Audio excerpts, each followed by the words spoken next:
পয়লা বৈশাখে উপচে পড়া ভিড় কালীঘাট মন্দিরে। শুধু কলকাতা নয়, শহরতলির বহু মানুষও এসেছেন পুজো দিতে।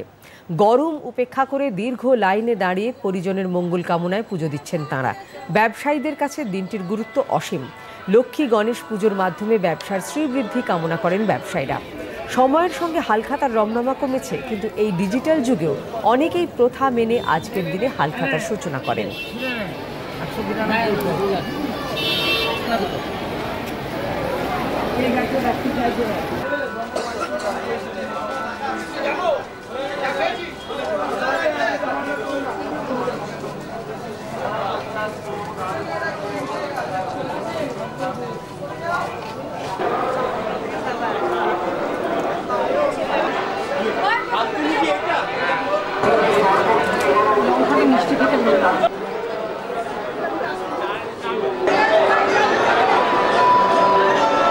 বছরে পুজো দিতেছে, ভালো লাগছে, যাতে সারা বছর ভালো যায়।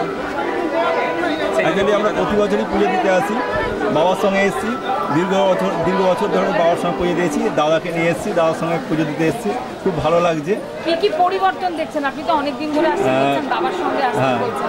পরিবর্তন বলতে মন্দিরের চারিদিকটা খুব সুন্দর করে সাজানো হয়েছে, অনেক ডেভেলপ হয়েছে, এবং আগে যেরকম হতো ও টানাটানি করতো সেটা নেই, এখন খুব ভালো, মানে পিসফুলি পুজোটা হচ্ছে। পুজো দিতে এসেছেন তো? হ্যাঁ, বলুন কেমন লাগছে? খুব ভালো লাগছে। কেন আজকে পুজো দিতে আসা কি উদ্দেশ্য? আজকে পয়লা বৈশাখ আমরা প্রত্যেক বছরই দিই, প্রত্যেক বছরই এই সময় কালীঘাটে আসি। ব্যবসায়িক পরিবার, ব্যবসা আছে?